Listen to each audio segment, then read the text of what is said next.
Assalamualaikum warahmatullahi wabarakatuh. Welcome back to my channel Tuserpon. Berjumpa lagi dengan saya Muhammad Tutanus Arifin. Pada channel saya seperti biasa saya akan membuat video tentang servis HP.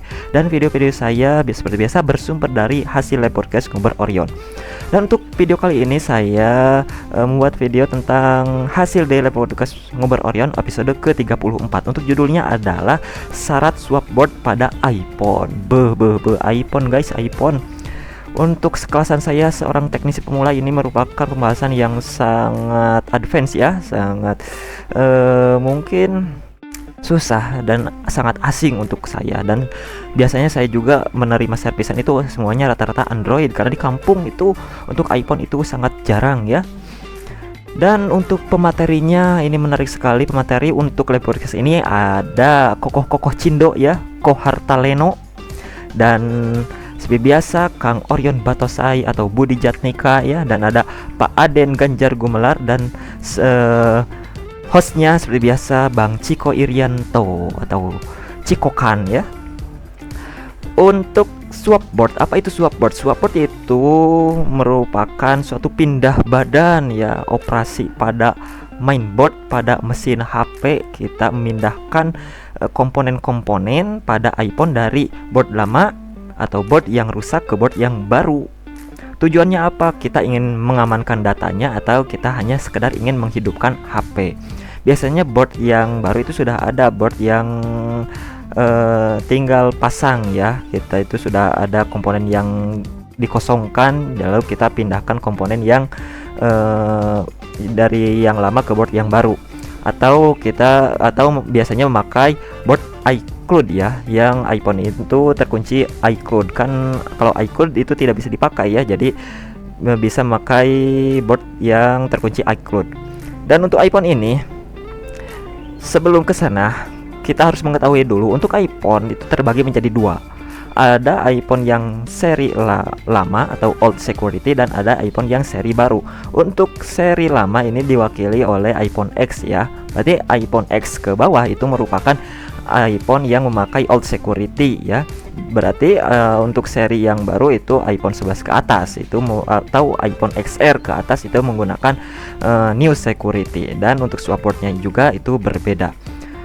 Supaya tidak berlama-lama, kita langsung saja buka si bening ya, Orion S-Tech Schematic. Di sini kita buka si bening S-Tech Orion, kita tunggu loadingnya. Sabar dulu. Dan langsung terbuka, ini sangat cepat sekali si Orion S-Tech ini ya. Saya sangat suka dengan software ini.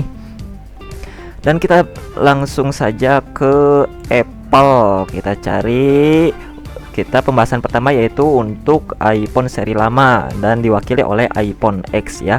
Kita buka iPhone X dan langsung ke Guideline. Guideline langsung terbuka ya, cepat sekali. Kita bisa lihat untuk boardnya ini ada dua, ada board atas dan ada board bawah. Ini tidak tahu yang mana yang atas yang bawah ya, saya kurang paham juga. Intinya ini ada board yang bawah dan ada board yang atas lah, seperti itu. Untuk swap board, untuk di S-Tech ini kita sudah dipermudah dengan adanya fitur yang komponen name. Kita langsung saja ke komponen name ini. Dan kita bisa lihat di komponen name ini ada name yang menggunakan dua warna. Ada yang menggunakan warna merah dan ada juga yang menggunakan warna biru. Ini ada maksudnya ya. Yang berwarna biru merupakan komponen-komponen yang harus di swap atau yang harus dipindahkan. Ketika kita ingin memindahkan kita ingin swap board, maka komponen yang biru ini adalah komponen yang harus dipindahkan, dan komponen yang merah ini merupakan komponen yang tidak perlu dipindahkan. Untuk semua komponen yang harus dipindahkan ini jumlahnya ada 7 ya, 1, 2, 3, 4, 5, 6, 7. Kalau dulu untuk seri iPhone yang lebih jadul itu ada istilahnya 3 chip ya. Hanya 3 chip yang harus dipindahkan. Apa saja 3 chip itu? 3 chip itu merupakan 1 CPU-nya, 2 BB CPU, dan 3 BB EEPROM. Nah, itu untuk seri yang jadul, dan dari trio chip ini sekarang menjadi 7 chip di dalam iPhone X ini. Jadi terus ada perubahan ya. Ini untuk di iPhone X. Dan langsung saja ke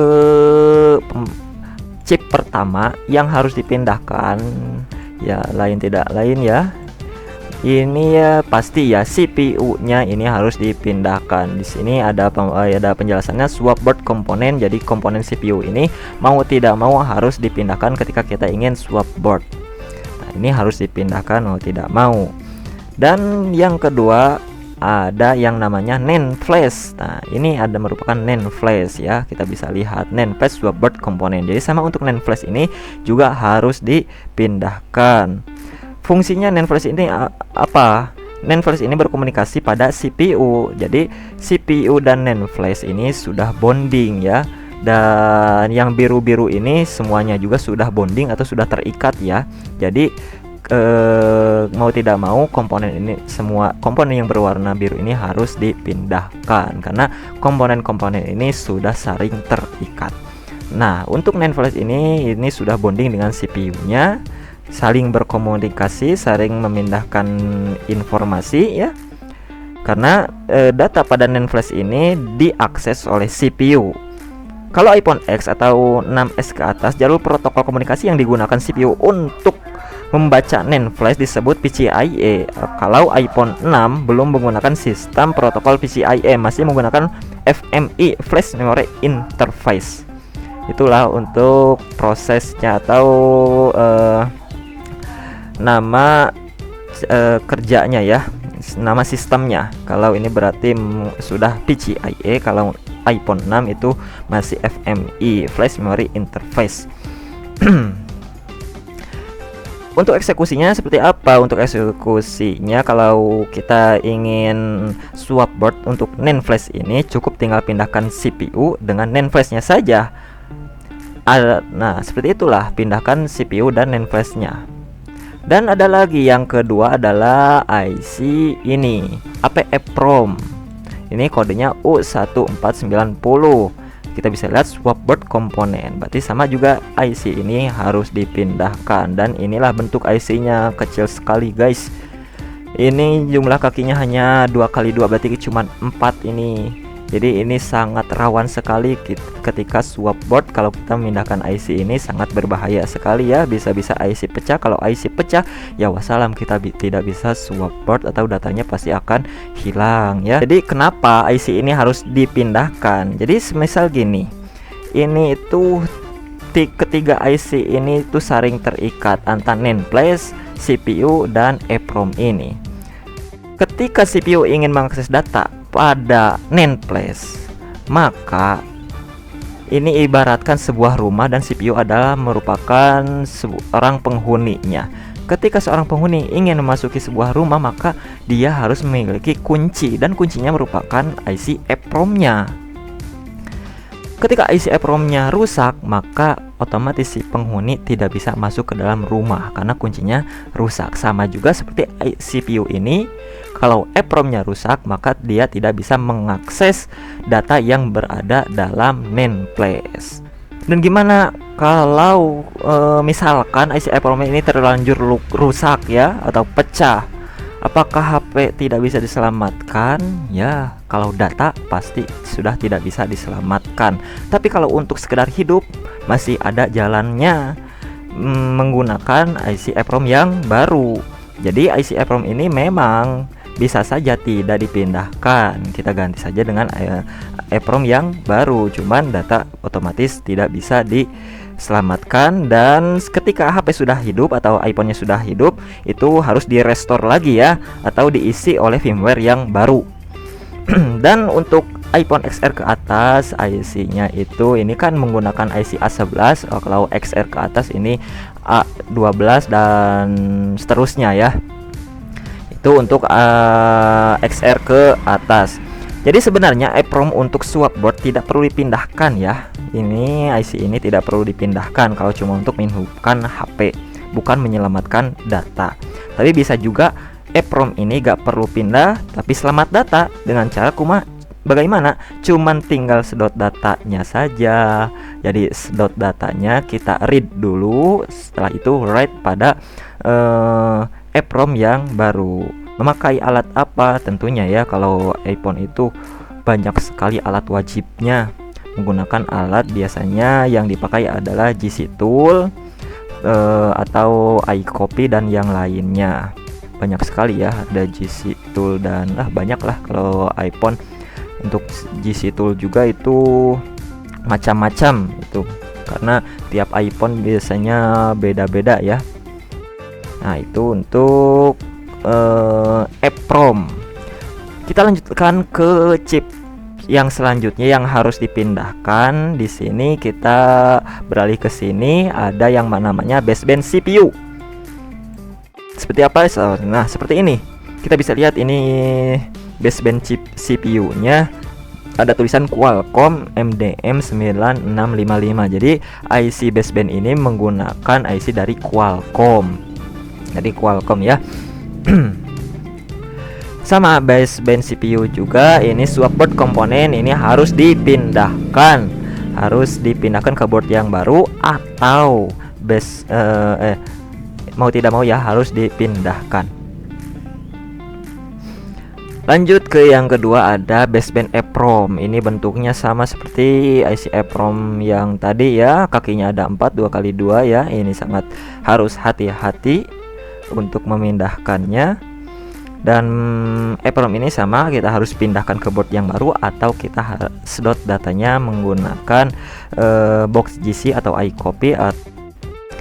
Fungsinya untuk baseband EEPROM ini apa? Jadi baseband EEPROM ini wajib dipindahkan itu dikarenakan fungsi dari baseband EEPROM ini yaitu menyimpan IMEI. Jadi kalau IC ini rusak, berarti ya wassalam, IMEI tidak bisa dibuka kecuali kalau sudah di backup. Maka aman-aman saja kalau sudah di backup, kita tinggal pindahkan datanya saja kalau sudah di backup ya. Kita lanjutkan ke selanjutnya, yaitu ada chip yang namanya NFC ya. Ini NFC untuk pembayaran lah. Untuk NFC ini kita bisa lihat penjelasannya, swap board komponen recovery data. Jadi kalau ini opsional sebenarnya. Kalau kita ingin menyelamatkan data, maka IC ini harus dipindahkan. Kalau kita tidak ingin menyelamatkan data, maka IC ini tidak perlu dipindahkan. Jadi opsional. Tapi tetap saja IC ini penting sebenarnya untuk dipindahkan, karena kalau kita tidak memindahkan IC ini atau NFC ini, maka HP pas ketika hidup ya, ketika isi passcode maka akan mental terus, maka akan gagal terus ya, karena ini sudah bonding, ini sudah ada pengaturan untuk passcode-nya. Jadi ketika kita tidak memindahkannya, maka passcode-nya akan mental terus. Selanjutnya ada lagi yang namanya Wi-Fi Bluetooth, IC untuk Wi-Fi dan Bluetooth. Dan ini penampakan IC-nya bentuknya unik ya, bentuknya seperti ini, tidak seperti IC kebanyakan. Ini bentuknya bukan kotak lagi ya. Dan IC Wi-Fi Bluetooth ini komponennya wajib pindah. Kalau tidak, maka Wi-Fi tidak akan bisa digunakan. Ketika kita tidak dipindahkan, maka Wi-Fi-nya tidak bisa digunakan. Atau Wi-Fi-nya gak akan aktif, karena Wi-Fi dan NAND flash ya, NAND flash itu yang ini sudah bonding atau sudah terikat. Jadi dalam NAND flash sudah ada kuncinya untuk Wi-Fi Bluetooth. Maka kalau mau pindah ya, kalau kita mau pindah atau ganti Wi-Fi-nya untuk iPhone 6 ke atas, maka NAND flash harus unlock Wi-Fi dulu ya. Maka si NAND flash ini bisa, kalau kita tidak ingin memindahkan NAND flash, sekali lagi ya, kalau kita maksud saya kalau kita tidak ingin memindahkan Wi-Fi karena mungkin resikonya terlalu berat, maka cukup kita atur saja, unlock saja Wi-Fi-nya di IC NAND flash-nya. Kita unlock NAND flash-nya, unlock Wi-Fi menggunakan soket GC ya, lalu di unlock. Jadi kesimpulannya untuk Wi-Fi ini ada dua cara. Satu, pindahkan IC Wi-Fi-nya, atau yang kedua caranya lepas EEPROM ya. Jadi caranya yang kedua untuk mengaturnya dengan cara di IC EEPROM ya. Jadi kita lepaskan EEPROM-nya, ini EEPROM-nya, masukkan ke soket GC lalu di unlock supaya bisa menerima WiFi yang baru. Jadi ini IC EPROM-nya itu merupakan sebuah kunci untuk WiFi, untuk ini saring terikat CPU dan NAND flash ya. Ya, ini sangat penting sekali ya. Kita unlock dulu kalau kita tidak ingin memindahkan datanya. Kalau kita tidak ingin memindahkan WiFi-nya ya, kita unlock dulu NAND flash-nya. Dan untuk iPhone X bisa swap board atasnya saja. Kalau yang rusak board bawahnya saja, maka kita bisa swap board bawahnya saja. Dan sebaliknya, kalau yang rusak atasnya saja, maka kita bisa swap board yang atasnya saja. Kalau yang rusak keduanya, maka bisa di swap board keduanya. Tapi ada lagi cara kalau tidak mau angkat NAND flash ya, kita tidak ingin mengangkat NAND flashnya dan WiFi gak mau dipindahkan. Ini ada caranya. Maka caranya ketika iPhone hidup, masuk ke mode purple atau purple mode menggunakan box GC atau I2C. Jadi layarnya itu berwarna ungu ya. Purple mode itu layarnya akan menjadi warna ungu. Ketika purple mode, iPhone itu bisa berganti seri number, address WiFi, Bluetooth, unlock WiFi, ganti board number, parameter tanpa mengangkat NAND flash. Nah, berarti mode purple ini sangat banyak fungsinya, sangat bisa diandalkan, tapi hanya sebatas di iPhone X ke bawah. Untuk iPhone XR ke atas itu sudah tidak bisa menggunakan mode purple. Ya, seperti itulah untuk iPhone seri X ke bawah atau seri old security yang lama. Seperti itu, mudah-mudahan bisa dimengerti ya. Lebih baik tonton videonya sambil dipelanin ya, kecepatannya dikurangin supaya bisa lebih mengerti dan lebih paham. Kalau sudah paham, kita lanjut ke new security. Untuk new security ini diwakili contohnya oleh iPhone 12 Pro Max. Berarti tadi juga kita sudah tahu ya, iPhone XR ke atas itu sudah termasuk yang new security. Tapi di sini sebagai contoh pada live podcast Ngobrol Orion ini, Kokoh mengambil contoh iPhone 12 Pro Max. Kita buka saja iPhone 12 Pro Max-nya dan langsung ke Quidland. Kita buka, langsung terbuka cepat sekali. Kita bisa lihat inilah penampakan boardnya atau mesinnya pada iPhone 12 Pro Max ini. Untuk itunya sama ya, kita buka komponen name, ada yang merah dan yang biru. Sama, yang merah menandakan tidak perlu dipindah dan yang biru menandakan komponen-komponen yang harus diswap atau dipindah boardnya. Tidak akan lama ya, karena ini sama-sama lah seperti yang old security. Cuman kalau tadi di iPhone XR itu, iPhone X maksud saya, ada 7 komponen dan di sini ada tambahnya ya. Kalau kita hitung 1 2 3 4 5 6 7 8, ada 8 komponen. Jadi ada tambahannya 1 komponen. Dan pertama yang harus dipindahkan apa? Yaitu seperti biasa CPU ini mau tidak mau harus dipindahkan CPU-nya. Dan yang kedua ada APEPROM. Ini di sebelah Logical EPROM. Dan kita bisa lihat untuk EPROM-nya ini IC-nya lebih besar dibandingkan di seri X ya, karena jumlah kakinya juga 3x3, ada 9 kaki, jadi sudah agak besar. Ini sama juga wajib pindah, gak bisa enggak. Kalau di iPhone X itu masih bisa pindah data ya, kalau di sini mungkin enggak. Dan ada lagi NFC inilah IC-nya. Dan untuk NFC ini ada 2, ada NFC F dan yang satu lagi NFC P, ada di bawah. Nah, ada NFC P primary ya, untuk P itu.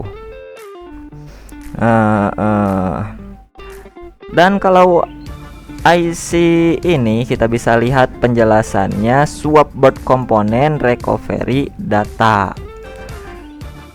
Maka kalau ada tulisan recovery data ini mau tidak mau ini opsional. Kalau kita ingin menyelamatkan datanya maka harus dipindahkan. Kalau kita tidak ingin menyelamatkan datanya maka gak apa-apa, tidak perlu dipindahkan. Jadi opsional ya. Tapi tetap penting untuk passcode. Jadi IC NFC ini sama seperti iPhone X ya, ini opsional, mau pindah mau enggak terserah. Kalau kita ingin menyelamatkan datanya maka kita harus memindahkannya. Kalau kita tidak ingin menyelamatkan data maka tidak perlu dipindahkan. Tapi tetap saja IC ini juga penting, karena kalau kita tidak pindahkan maka ketika mengisi passcode itu akan mental terus. Dan itu karena disebabkan NFC-nya tidak dipindahkan. Dan lanjut ke komponen selanjutnya, itu ada komponen yang namanya BB-EEPROM. Dimana itu di sini ya, BB-EEPROM. Nah ini BB-EEPROM ini sama seperti old ya, mau pindah atau tidak terserah. Kalau kita tidak mau pindah berarti kita tinggal pindahkan saja datanya. Kita read dulu ya menggunakan box GC atau tools-tools yang lain. Kalau kita tidak ada berarti mau tidak mau ini harus dipindahkan. Maksud opsional di sini tetap ya, ini harus dipindahkan. Cuman cara memindahkannya mau IC-nya dipindahkan atau menggunakan tools yang box GC atau yang lainnya.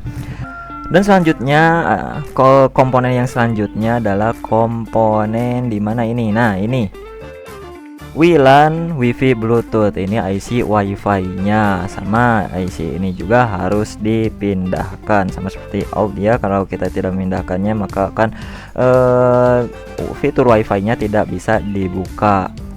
Unlock with NAND programming, tapi sama kita bisa mengaturnya di NAND-nya supaya di unlock dulu ya. Tapi untuk mengunlocknya tidak bisa menggunakan mode purple, karena untuk seri New Security ini mode purple sudah tidak bisa digunakan. Jadi mungkin ada caranya ya, ada caranya. NAND programmingnya kita unlock dulu, atau caranya kita pindahkan saja IC-nya. Dan untuk IC WiFi ini di iPhone ini terbagi dua, ada yang generasi kelima dan ada generasi ke-6. Untuk generasi kelima menggunakan protokol 802.11ac, dan untuk protokolnya generasi ke-6 802.ax. Perbedaannya apa? Perbedaan yang signifikan pada WiFi untuk yang New Security pasti ya, kecepatan browsing itu lebih cepat dibandingkan yang old ya, yang generasi kelima. Pada generasi kedua, kenapa bisa lebih cepat? Karena untuk generasi kedua atau generasi ke-6 ini frekuensinya itu mulai di 2,4 GHz sampai dan 5 GHz. Jadi menggunakan dua frekuensi. Dan yang untuk generasi kelima itu bekerja hanya di 5 GHz. Jadi kecepatannya juga pasti berbeda. Yang jelas untuk di New Security itu lebih cepat browsingnya. Jadi intinya untuk swap board ini yang berwarna biru merupakan komponen-komponen yang harus dipindah, dan yang berwarna merah merupakan komponen-komponen yang tidak perlu dipindah. Dan sebagian komponen yang berwarna biru ini juga tidak perlu dipindah kalau hanya sekedar ingin menghidupkan HP atau bisa menggunakan tools seperti I2C dan box GC ya, untuk memindahkan datanya saja ke board yang baru. Dan seperti itulah pembahasan untuk swap board atau pembahasan di Nguber Orion episode ke-34. Mudah-mudahan ada manfaatnya. Mohon maaf atas semua kekurangannya, karena saya juga masih belajar, apalagi ini pembahasan tentang iPhone. Saya juga masih sangat awam tentang iPhone. Maklum, saya hanya tuser kampung ya. Di kampung jarang yang menggunakan iPhone. Tapi minimal saya sudah belajar. Dengan adanya live podcast ini saya bisa berbagi dan saya bisa menambah ilmu saya dari video-video yang disediakan dalam live podcast Nguber Orion. Mudah-mudahan ada manfaatnya. Dan kalau video saya bermanfaat, mohon untuk like, subscribe, dan tekan tombol lonceng notifikasinya supaya mendapatkan update-update video dari saya. Mungkin sekian untuk video saya kali ini. Tetap jaga harga servisan. Mudah-mudahan semuanya dilancarkan. Wassalamualaikum warahmatullahi wabarakatuh.